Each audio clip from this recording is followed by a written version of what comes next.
Hi, it's Fias Tarot. Hello, Capricorn placements. Yan, oo. This is your love and money. Okay, money and love reading ngayong June. Oo, so check natin kung ano bang meron. Energy surrounding you, Capricorn. So again, yes, kung may tanong po pagdating sa private reading, before tayo mag-start, o diba? Kung hindi ka pa nakakapag-subscribe, please do subscribe and hit the notification bell para lagi po tayo maging updated sa mga mangyayari pa lang. And yes, kung may tanong pagdating sa private reading, just message me sa akin pong FB page for more info. Ganon din po pagdating sa ating mga items. Okay? So, yung item natin, papakita ko ulit. So, meron tayong protection from evil eye. Okay? So, ring, this is adjustable, yung ring natin. Okay, ring. Meron tayong dalawang sample ng bracelets. Okay, so ito yung bracelet natin. Ito yung adjustable. Available po ito sa red string. Okay, ito yung may initial. Okay, so yes, ayan yung isa. And ito naman yung isa. This is yung yung ating garterized. So ganyan siya. Ganyan yung kanyang pendant. Okay. So, nagkabuhol-buhol sila. Oh my gosh. Oh, so, yun. And next, ito po ay unisex po, ha? Pareho. Yung isa natin, if you're into necklace. So, yung necklace natin is same lang din na unisex. Ganito siya. Okay. So, non-tarnish, hypoallergenic. So, maliit lang yung kanyang pendant. So, meron doon siyang blue stone, no? Doon sa kanyang center. So, again, pagdating naman dito sa ating 2-in-1 money and love bracelet. So, ganyan siya. Okay? So, meron po itong mga citrine stones. Citrine stones is for money. So, money magnet ang ating citrine. Okay? So, ito siya. Yan. So, iba't iba naman yung pagkakalagay-lagay. So, ito yung akin. So, nandyan siya. So, mga citrine po. No? Yung mga yellow stone. So, again, kung ikaw ay lalaki at gusto mo nito, pwede mo siyang ilagay sa red pouch. Kailangan ko po ng real name. Okay? Real name kung ito po yung inyong ipopurchase. Okay? So, hindi ko kailangan ng nickname, hindi ko kailangan ng screen name nyo. Real name po. Sayang naman. Kasi kung ganun lang ibibigay nyo. Meron kasing ganun ayaw ibigay yung real name. Ay siya, bahala ka. O, diba? So, ayaw mo pa. For love and money. Okay? And again, kailangan yung samahan ito ng evil eye protection. Kung meron na kayong available, yes, samahan nyo para maproteksyonan yung mga namamanifest ninyong love and money gamit itong ating 2-in-1 bracelet. Okay? So, pagdating naman sa ating grantor. So, si grantor is made to order. This is hypoallergenic, non-tarnish po. Okay? So, ganyan yung kanyang chain sa malapitan. Okay, so ganyan siya. Front and back. Front and back. Yan. Dito lang talaga mabigyang hustisya sa ating camera. Anyway, this is 20 inches long. So, same lang din nito ni 2-in-1 natin bracelet na love and money. For love and money. So, si grantor is taga-grant po. No? Taga-grant lang ng mga minamanifest ninyo. So, ganyan siya. This is made to order and unisex. Okay? And syempre, yun nga, sabi ko, taga-grant lang and tagapagbigay. Okay? Ng mga surprises weekly. Okay? Tandaan nyo, weekly. Kahit maliliit na surprises yan, magpo-provide to. Okay? Yung ating grantor necklace sa inyo. Okay? So, in any size, shape, or form, mga ganyan, no? So, meron siyang ipo-provide sa'yo weekly. And, syempre, sa paganda, no?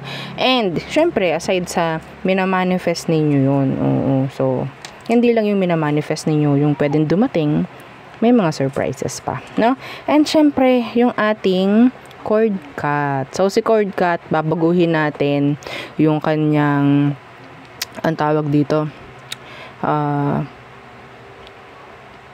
kaalaman o kung ano bang meron, kung anong kaya i-provide ni cord cut, no? So si cord cut, sabihin natin pag-aalis ng mga naka-attach sa inyong energy na hindi na kailangan na nagpapabigat. So anong meron? So pagtatanggal po ng mga alat, no? Tinatanggal din niya yung mga nagbibigay sa inyo ng MALAS. Ayoko sinasabi yun, ayoko mag-manifest yun. Okay? So yan po ha, si cord cut. So ito ay medyo bulky. Pwede nyo siyang ilagay sa white pouch kung gusto. White or red. Okay? So, yun po. Again, kung may mga tanong, message na lang po, no? Sa akin pong FB page for more info. Okay? Iwasan po mag-message or mag-chat na lang sa comment section kasi baka yung mga gumagaya sa amin ang mag-reply sa inyo. Opo, may gumagaya sa page natin and hindi kami nagre-reply sa comment section.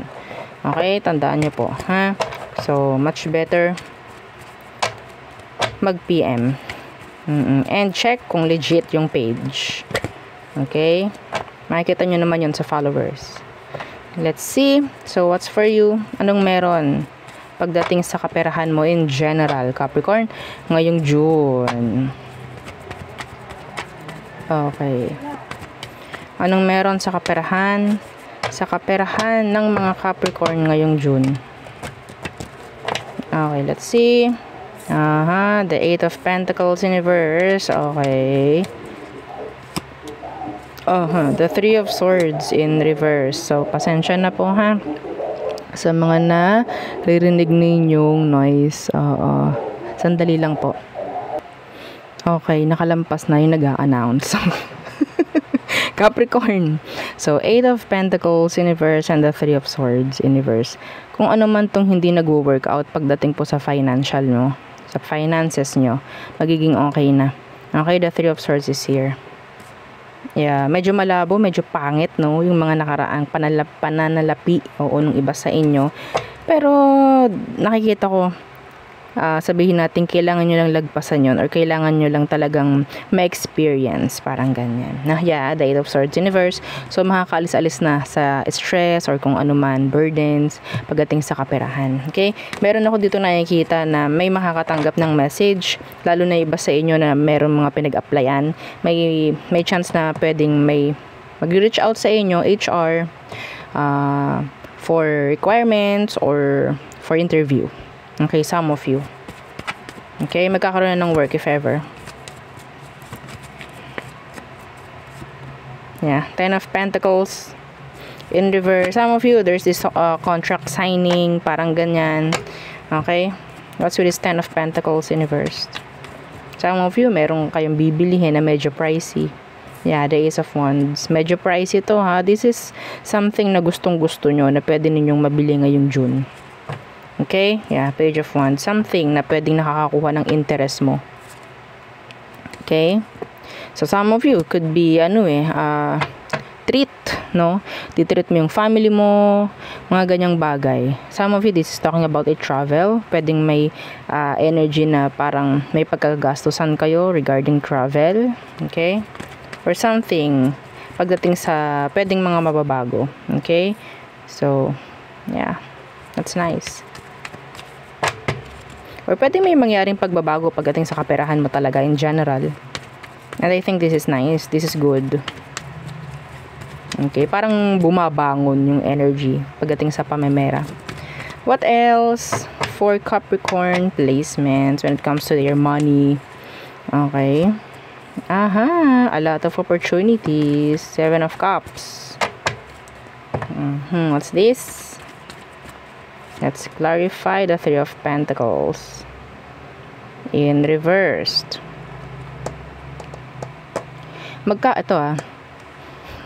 Magkakaroon ng maraming plano, maraming opportunities. Yung iba sa inyo na akala nyo wala ng pag-asa.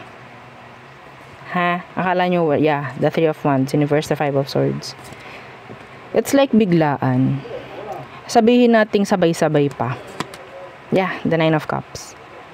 Okay, this is wish fulfillment. Ilak natin to. Maganda tong energy na to.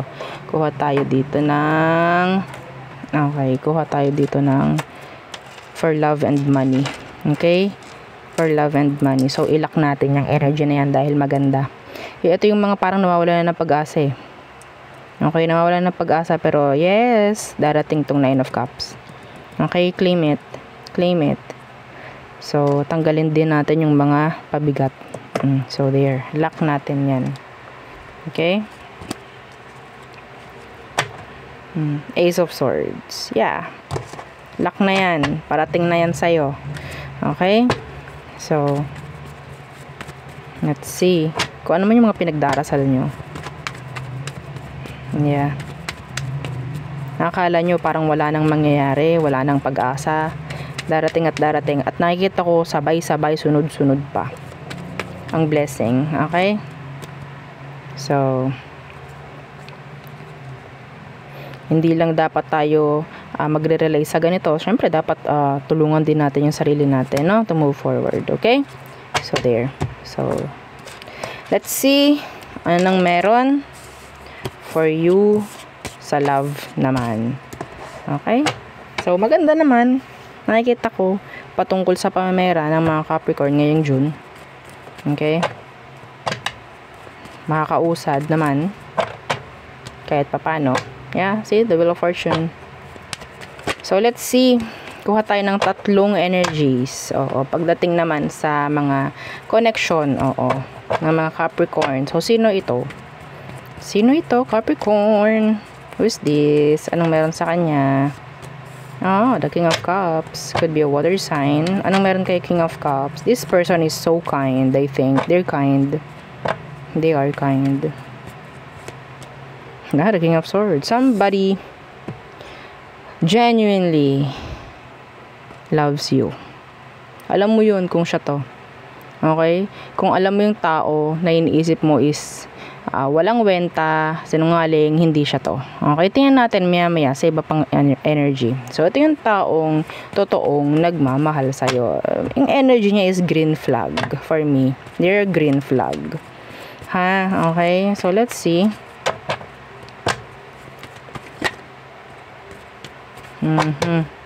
Anong meron? Anong meron? Anong kailangan mong malaman sa kanya? The Queen of Wands Universe. Itong taong to, sobrang love niya sa'yo, no? Nagkakaroon siya ng insecurities. Yeah, nagkakaroon siya ng insecurities. I don't know, some of them, feeling nila hindi sila secured or hindi sila makaka-assure or sabihin natin makakuha ng assurance sa'yo. Ang dami lang kalaban, ang dami lang ka-challenge, parang ganyan. Pero yeah, they like you, they love you, genuinely. Genuine. See, the Queen of Cups, the Justice. They love you. Like, 100% legit. Itong taong to, nawawalan sila ng sabihin nating, alam mo, nagpapakababa na siya sa'yo kasi nandun yung sobrang love ka. Yeah, the Five of Pentacles. Para lang hindi mo iwan. Everything, gagawin ito for you. Oh my. Oh my. Okay? Gagawin niya everything. Kahit sabihin niya natin na parang kaya niya mag-set aside ng mga gusto niya para sa sarili, para lang sa'yo. Kaya niya mag-sacrifice for you. Ay. Ano bang sitwasyon niyo? Let's see. Anong sitwasyon niyo nito, Capricorn? Anong situation niyo?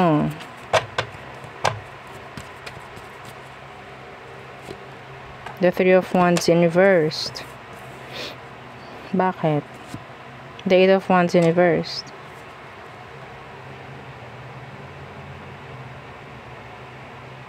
Some of them, okay, sa situation na iba sa inyo, sabihin natin, something is not clear.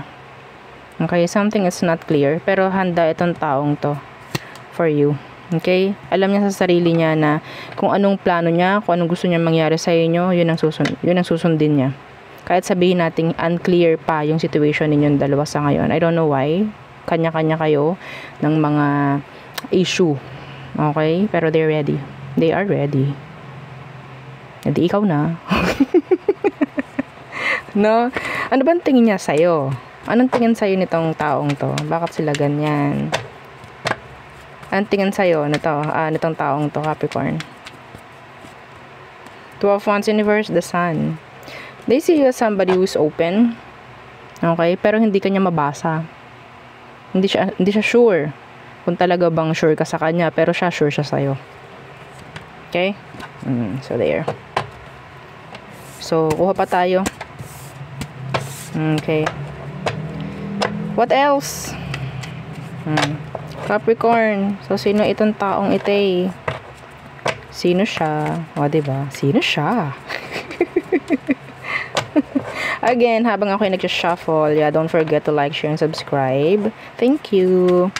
And, i-follow rin, subscribe yung ating second YouTube channel na nasa description box below. Okay, so who else? Oo. Sino pa ba ito, Capricorn? Anong situation nyo? Let's see. Anong situation nitong taong to? Days of Swords. Okay, so what's with that communication? Some of you, there's this something about communication. Eight of Pentacles. Ang gaganda ng energy. Pagdating sa sa'yo, pagdating sa love, I don't know. Some of you, there's this someone interested in you sa workplace. Okay? Somebody's interested sa'yo sa workplace. Hindi mo pa to nakaka-connect like romantic, pero they're into you. I think this is a new person. Okay? This is a new person. So, sino ba to? Anong meron sa kanya? Anong meron? The Tower in reverse could be a Scorpio. You have here Aqua. What's with the Tower in reverse? Yeah, the Four of Wands. Oh! So, makikita mo sa taong ito, okay, feeling niya, walang nakakaintindi sa kanya. I don't know why. Some of you, ikaw lang yung nakakaintindi dito sa taong to. They see you as somebody na pwede kang, parang naiintindihan mo siya. Something like that.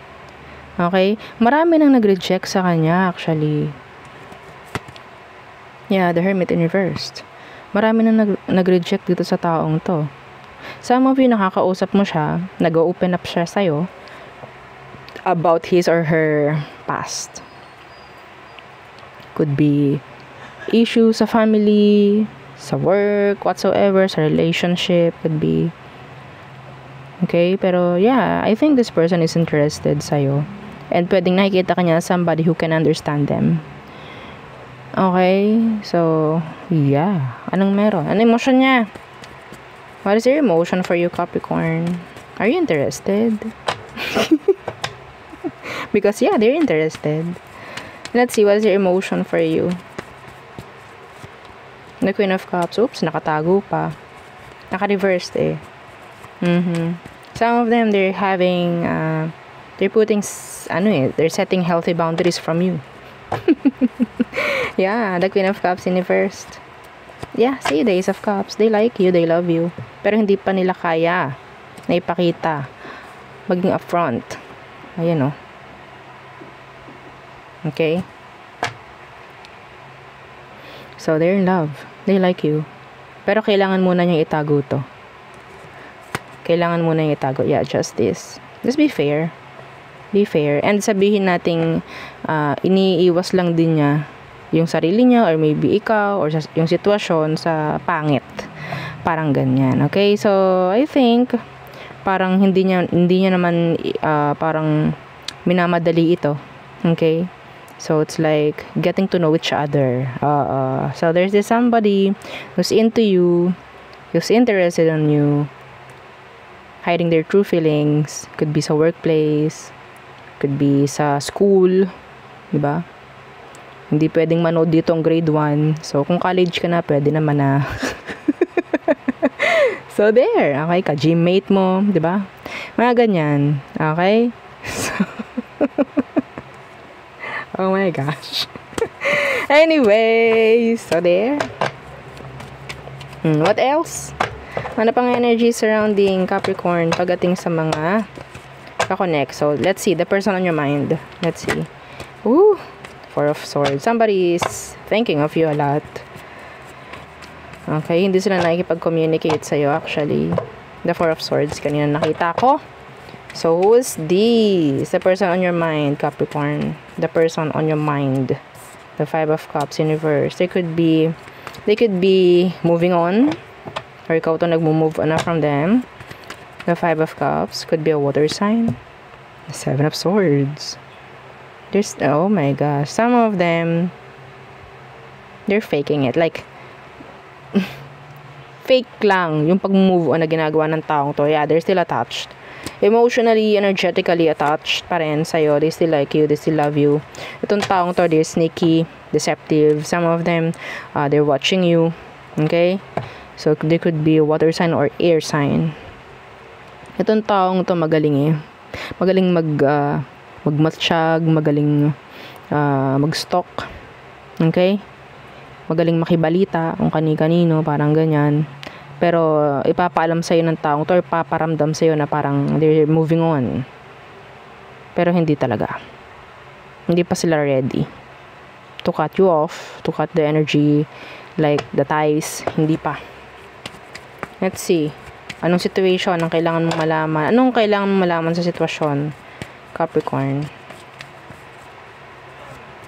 Okay, death. Okay, changes. Kailangan sa sitwasyon. Okay, and the Knight of Cups. Page of Cups. The King of Swords. Somebody is afraid, Capricorn, na ikaw ay totally makakuha ng interest from other people. Okay? Somebody is afraid. Kaya meron ditong energy na parang kung hindi mo siya physically gumagawa ng action, they're like energetically attacking you. Okay? Energetically. So, ito yung mga kinakailangan talagang gamitan, okay, ng ating cord cut. Energetically, this person is attacking you. May chance na maapektuhan yung pamemera mo, okay? Pamumuhay mo, health mo, ganyan. So, yan po. Now, you have to cut attachments, to cut cords with this person. Kung gusto mo ng, sabihin nating mas magaan na energy. Sa simula pa lang, sa pagising mo pa lang. Because, yeah, this person, hindi pa rin sila totally ready to give up.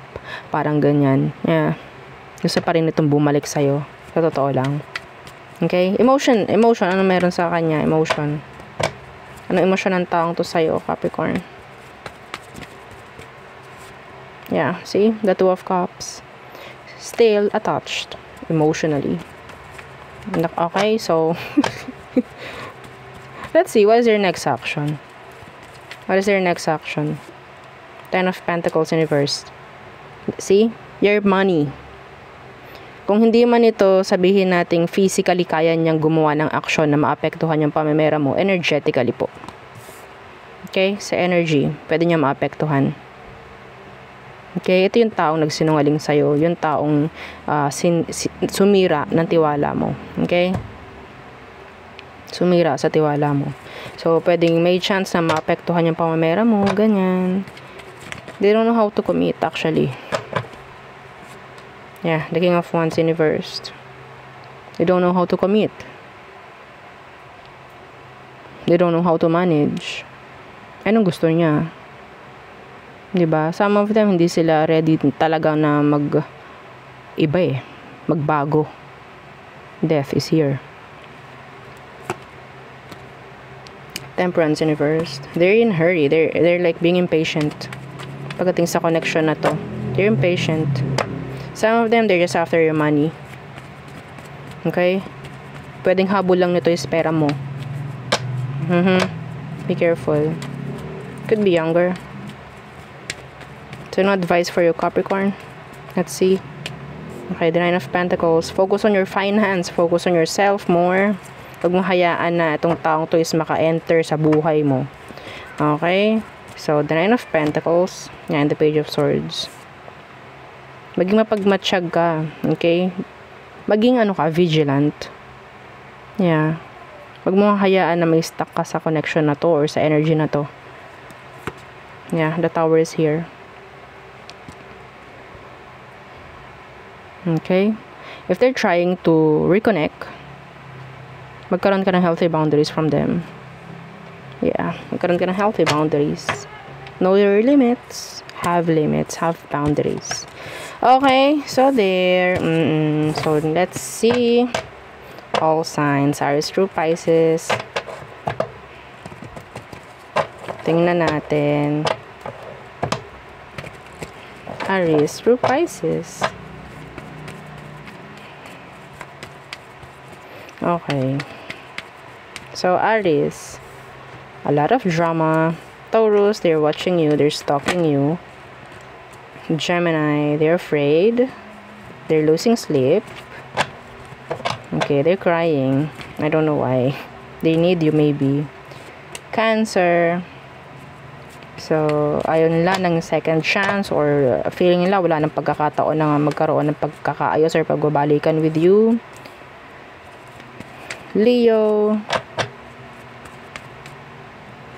Some of them gusto nilang makuha yung attention mo sa pamamagitan ng mga paggawa-gawa ng mga kadramahan sa buhay. Oo. Some of them, nandyan yung pagpo-post ng kung ano-ano man sa kanilang mga social media accounts or whatsoever. Okay? Para, yeah, to get your attention. Boohoo shits. Okay? Virgo. So, some of them, they see you as somebody na pwedeng hindi na niya ikaw makikita or no chance na magkaroon ng second chances or andun yung energy ng ang tawag dito, miss opportunity with you. Okay? They see a miss opportunity. Okay? So, Libra. Okay? They want to hear from you. They want your attention. Scorpio. Okay. Some of them, they're backstabbing you. Some of them. Or maybe some of them, they're healing. They are healing. Sagittarius, this is acceptance. Okay? Accepting their fate. Oo, nawala na ikaw or wala na siya sa buhay mo. Parang ganyan. Capricorn, they love you. Okay, they love you. Or maybe there's this somebody who is in love with you. But yeah, financially not ready. Or maybe hindi pa sila ready to commit like that. Aquarius, they're thinking of you day and night. They're losing sleep. Praying na magkaroon na ng chance na magkaroon ng like conversation or interaction with you, this Aqua. So let's see what else. Pisces, okay. They're time waster. They're time waster, yeah. The Knight of Wands. Okay, so they have commitment issues. Commitment issues. Overthinker. Mga ganyang bagay. Anyway, so there. Yun ang aking reading for you, Capricorn placements. Again, please don't forget to like, share, and subscribe. And follow our FB page and yung ating second YouTube channel na nasa description box below. Yes, oo, yung ating love letter. Oo, so again, thank you. Goodbye.